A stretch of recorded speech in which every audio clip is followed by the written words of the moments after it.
Everybody, Loacher for Life here, bringing you guys a brand new video. And hey, if you like this video, then please don't hesitate to like and subscribe and ring that little bell down there. It does a lot to help me. So, guys, I honestly kind of wasn't wanting to cover Firewall Darkfluid because I feel like everybody's kind of covered him down to death, or, you know, just everything that could be said about him can be said.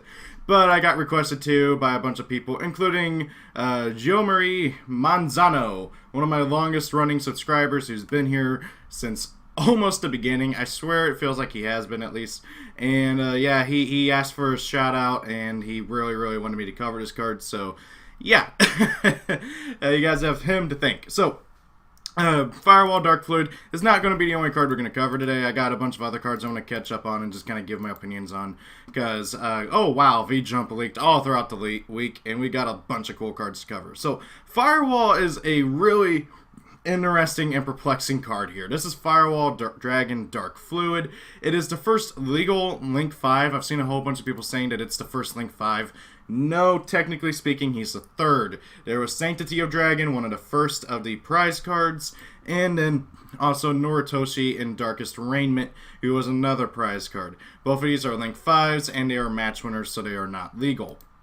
And also they are stupid, insanely hard to get a hold of, so if you happen to have one, you're probably either really good at Yu-Gi-Oh! Or you are rich, because I can't even imagine how expensive those guys are. But this will be the first easily available Link 5, and that's really interesting, and it's going to be interesting to see how Konami expands on Link 5s going from here forward, because Darkfluid is going to set the precedent for how strong a Link 5 should be. So, he's a Link 5 Dark Cyber Link Effect monster, 3k attack, points to the top, left, right, and bottom left and bottom right arrows. If this card is linked, somebody can place counters on this card equal to how many different types of Cybers monsters are in your graveyard: Ritual, Fusion, Synchro, or Xyz. During the battle phase, this card gains 2,500 attack for each of these counters. When an opponent's monster effect is activated as a quick effect, you can remove one counter from this card, negate that activation, and if this effect was activated at any time between this card's attack declaration and at the end of the damage step, it can make one more attack in a row. So, theoretically, he can jump up by, what, 10,000 attack points? 25, 50, 25, 50. Yeah, 10,000 attack points, put him at 10,300. Or, sorry, no, 13,000. Yeah, something like that. 1,300, 13,000, something like that. You know, 13 with like 4 zeros behind it. Okay, whatever. So, really scary, powerful attack that he can get up to.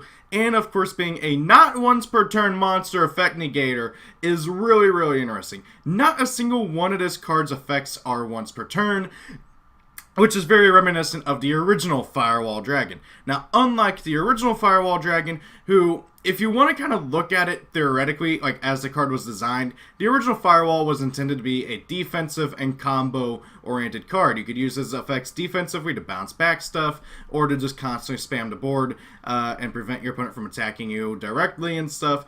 Or you could use it as a combo enabler to, well, just, you know, do FTKs and OTKs and everything in between, like what people actually used it for.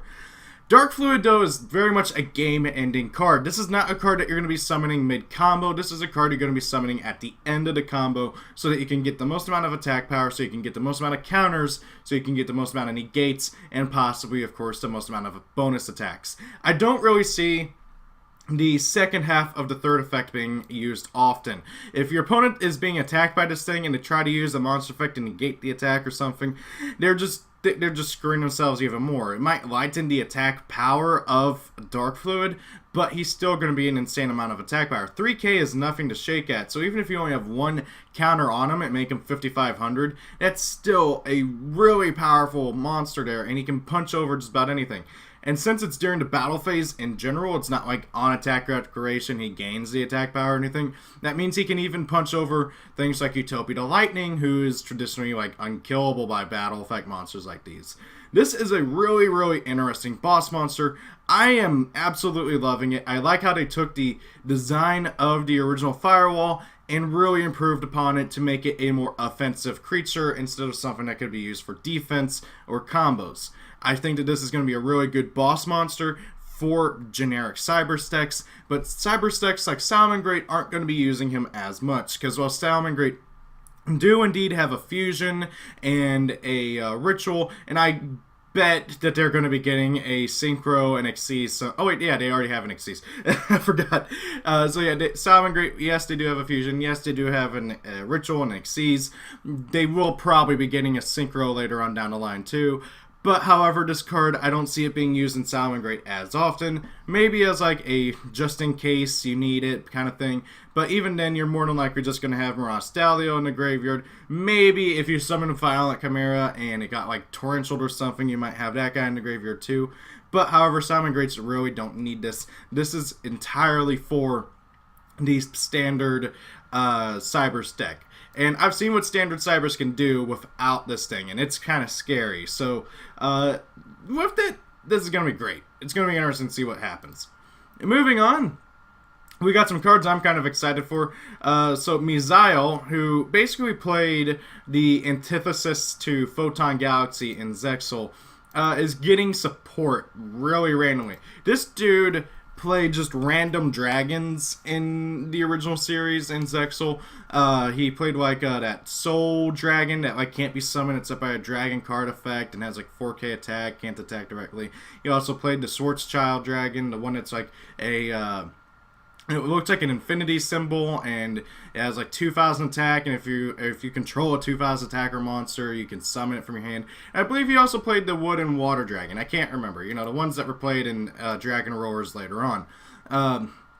But I digress. So it's going to be interesting to see how they flesh out the deck. But however, honestly, all I see here is Galaxy support, like indirect. So we got Starly's Dragon Seifert. This is the first main deck Starly's monster. The other two were Starly's Lord Paladynamo and Starly's I forget the other one, but you know, the two other Starly's monsters that they're both Xyz, rank 4s. So this is the first main deck one. So level 4 light dragon effect monster, 1800 attack, 0 defense, really good stat line overall. You can only use each of its effects once per turn. You can send any number of dragon monsters from your hand or field to the graveyard. Add from your deck to your hand one dragon monster whose level equals the total original levels of the sent monsters. And then you can banish this card from your graveyard, target a level 8 light or dark monster in your dragon monster in your graveyard. Add it to your hand. This card just screams Blue Eyes and Galaxy support. More so Blue Eyes, I think, in all honesty.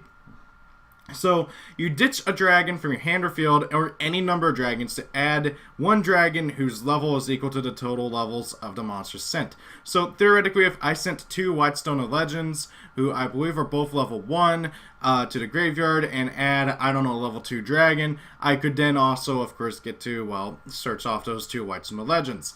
Or, more accurately, let's say I have Blue Eyes in my hand, and I want a Blue Eyes alternative. You discard the Blue Eyes, add an alternative. This is really, really, really interesting, and I can't wait to see how it gets used in Dragon decks. It loads up the graveyard for your revival cards, and loads up and also, of course, sets up for chaos plays, which I think this card is really kind of looking at more so, especially since it's very chaosy in terms of its look and everything. And of course, also it can be used in Galaxy, although you'd probably just be pitching a Galaxy Eyes to search out another copy of Galaxy Eyes, so it's not really too crazy in that deck. I really do like the second effect, though, being able to add a level 8 light or dark dragon from your graveyard to your hand. Again, for like Blue Eyes, you could banish it from your graveyard, add a Blue Eyes alternative to your hand, or again in Galaxy, banish it, add a Galaxy Eyes to your hand. Really good card overall, and it's going to be interesting to see if it gets played in any Dragon decks in the future. Moving on, we got Galaxy Satellite Dragon. This is what I'm more hyped for. This thing looks like a mini Tachyon Dragon. It looks like... I love it how it's keeping up with like the Zone of the Enders theme. So for those who don't know, it's always been kind of joked that Galaxy Eyes Tachyon Dragon looks like it's from the video game Zone of the Enders. If you have never played Zone of the Enders, play it. It is seriously... Well, not Zone of the Enders 1, but Zone of the Enders 2, the second runner. One of the best games I've ever played, and quite honestly, the best mech game ever.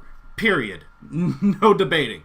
And Galaxy Eyes Tachyon Photon Dragon looks like it's straight out of the game. Like, the design and everything. And this dude looks like one of the enemies in the game. There's these enemies called Raptors, and it looks exactly like the Raptors. It's really kind of just funny. I mean, and it's a Konami game, so Konami can, do that. Too bad we'll never get a third one because it's a Hideo Kojima game at the same time, but eh. So anyways, Galaxy Satellite Dragon, it's a Link 2 Dark Dragon Link effect monster, 2k attack, bottom left, bottom right. Really good stats all around, and it only needs 2 dragon monsters to go into. You can only use each of its effects once per turn. During the battle phase, as a quick effect, you can banish this card from your field or graveyard, then target a number Xyz monster you control whose original type and attribute are Dragon and Light. Until the end of this battle phase, halve all battle damage your opponent takes. Also, that monster's attack becomes equal to the number in its name times 100. So, obviously, considering that this is supposed to be Mazar support and, Tachyon Dragon, this is intended for Galaxy Eyes Tachyon Dragon, which, of course, makes its attack power 10,700. 10,700. Okay, now for just other kind of looks, there is, I believe, at least 2 other Galaxy. Let's see here. Type and attribute, light. Type, dragon, and then number. So you got number 99, Utopic Dragon. That's another option. It becomes 99,000 attack power. Number C107, I guess that'd also make him 10,700. Number 62, which would make him 6,200, and it could use his effect to boost it even more, which is kind of crazy. Then we got number 46, that'd make him 4,600. Number 38, it would only pump him up by 800 from 3,000 to 3,800. And then, of course, number 107, Galaxy Eyes Tachyon Dragon, who combined with his actual effect, it's kind of weird though. His effect counters that monster's effect. So once per battle phase, at the start of your battle phase, you can detach 1 Xyz material. All other monsters. Okay, so it does not affect him. Okay, because one of Tachyon Dragon's effects is whenever he detaches, all monsters' attack powers are reset to their originals, but it only affects other monsters, not himself. And then, number 91, Thunder Spark Dragon. You have a 9,100 attack power rank 4. Number 100, you can have a 100,000 attack power Numeron Dragon. Oh god, I want to see somebody do that now. But yeah, that's just about it. Not really many number monsters that are light dragon, but still, that can lead to some shenanigans for decks. And then the bigger effect that people are like freaking out about big time, and I think it's a little bit overblown, is during your opponent's end phase, you can choose 1 card from your deck and place it on top of your deck. Okay, so during your opponent's end phase, you get to pick any random card, any card from your deck and just put it on top. Oh, your hand's kind of bricky, you want to trade in for something? Okay, grab trade in. Oh, you want to fusion summon? Okay, put polymerization. It just lets you stack the deck and get what you want. The issue is that you got to keep this guy alive during your opponent's turn.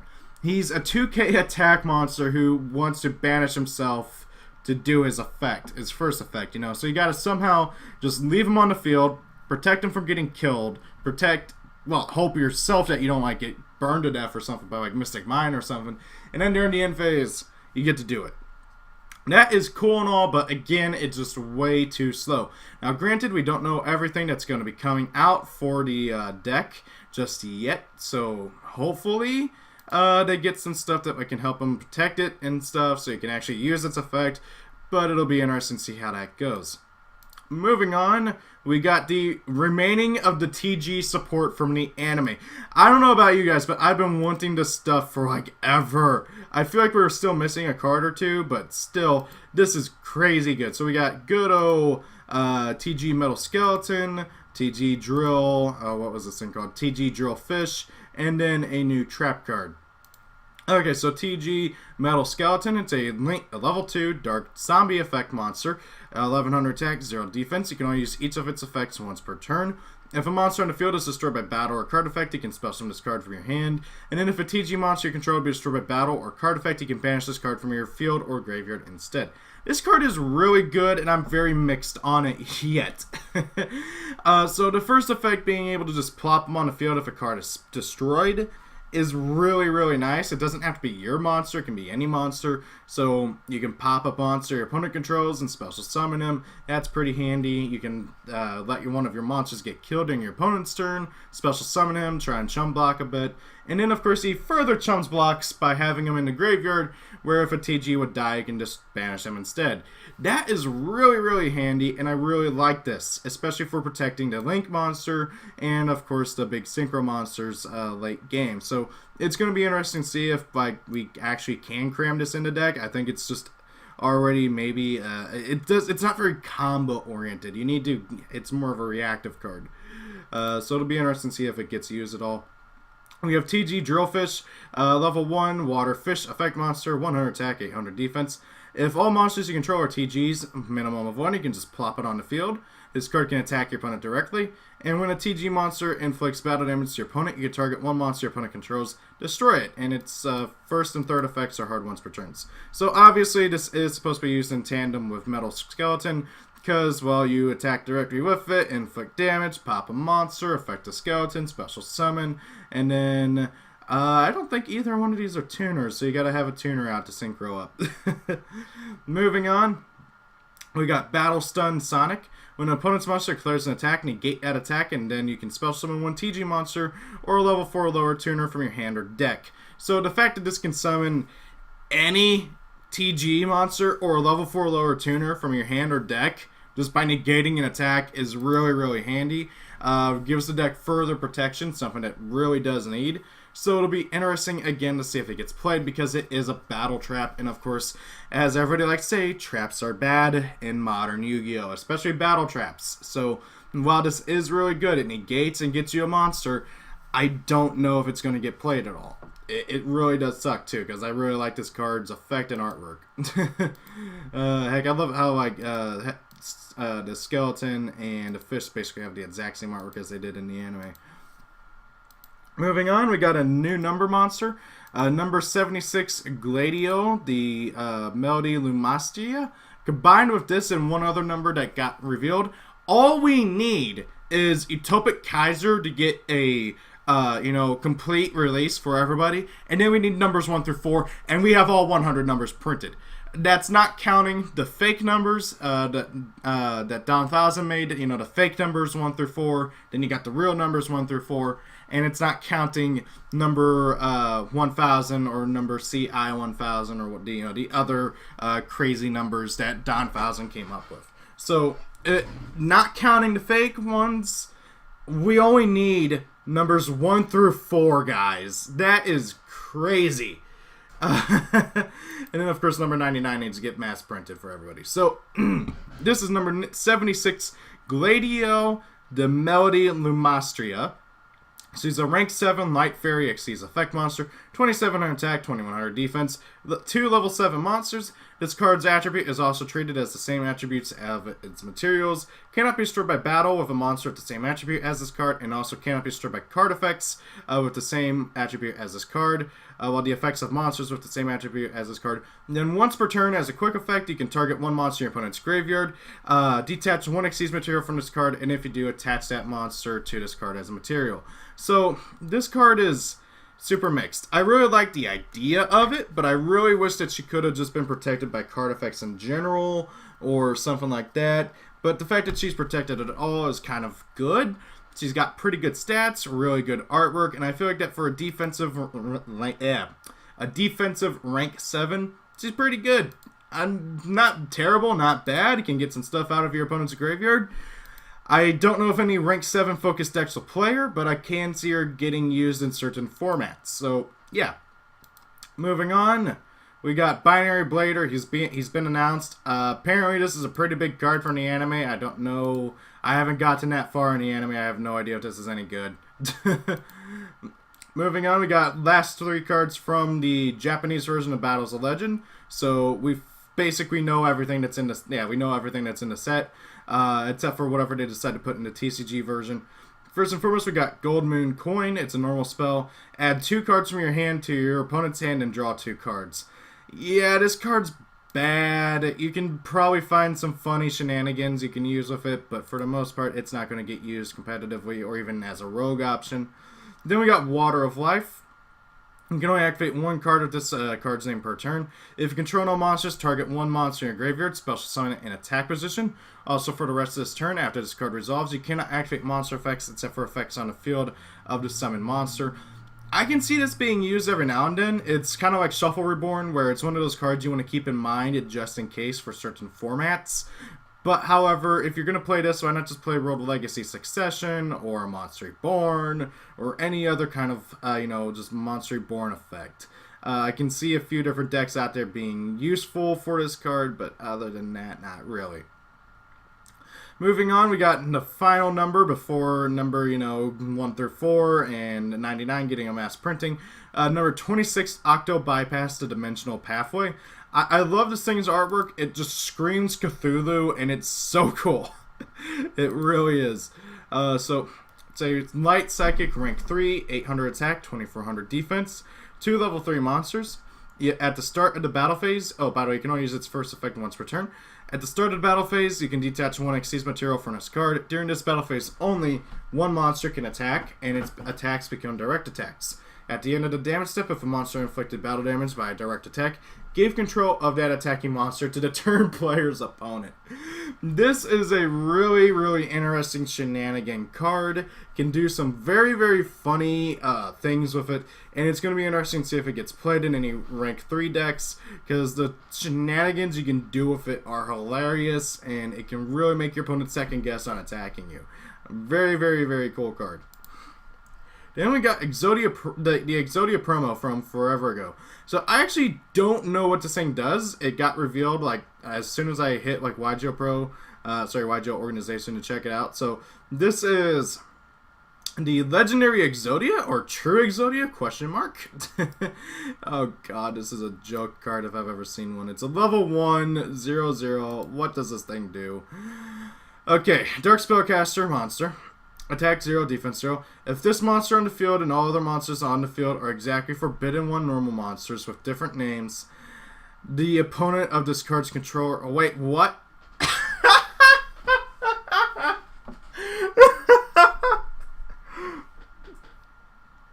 Wait. Wait. If this monster is on the field, and all other monsters on the field are exactly 4 Forbidden 1 normal monsters with different names, the opponent of this card's controller wins the duel. Okay. You discard your whole hand off of like hand destruction. You discarded this thing along with 4 of the Forbidden Ones. Activate Soul Charge, bring them all back, your opponent wins the duel. Okay. There's some good things that can come out of this, theoretically. Okay, let's say you use, oh god, where did it go? There. Okay, here we go. Gold Moon Coin. You use Gold Moon Coin. You give your opponent Legendary Exodia, True Exodia ? Okay, and one other card, doesn't matter. You draw 2 cards. Okay, you have all 4 of the Forbidden 1 normal monsters in your hand. You somehow activate a card. I know there's cards out there that like force summons. I don't know if there is one that like was printed. I remember there was something in the anime, but let's say your opponent is stupid and summons the monster. Okay, they summon the monster to their field. Then you summon all 4 of the normal monsters. They're the only monsters on the field. You win the duel because the controller of this card is your opponent. Oh my god, this is a troll card if I've ever seen one. I want to find... Okay, theoretically the easier way of doing it is normal summoning this, creature swap, give it to your opponent, get rid of that monster that you just switched with, somehow get all 4 of the normal monster Exodia pieces on the field, which I guess is theoretically doable if you have like Tri-White or something like that, like Tri-White plus Monster Reborn to bring them back from the graveyard. And then you win the duel that way because your opponent is the controller of this card, and since all the monsters on the field are this guy and the Forbidden Ones, you win the duel. This is so funny. This is the closest thing we're ever gonna get to like a Toon Exodia. I love it. Okay, yes, the controller loses. They had to clarify that in Jump. Oh god, and then another card that got announced is next month's free jump promo This just screams rocket support. It looks like a rocket. It's a Link 1. It's a Dark Dragon. It's called Striker Dragon. It's a Link 1 Dark Link monster with a left Link arrow. There's nothing of note other than that. And then just real quick, I want to see if there's anything. No? Okay. So that is it. What do you guys think of these new cards that have been revealed? I'm impressed with what Konami comes up with in terms of like this Exodia masterpiece here. Thank you all for watching. Have a great day. If it's your birthday, happy birthday. See you all later. Peace out and just have a wonderful day, guys. I realize I said that twice, but oh well. You deserve 2 wonderful days, if not more.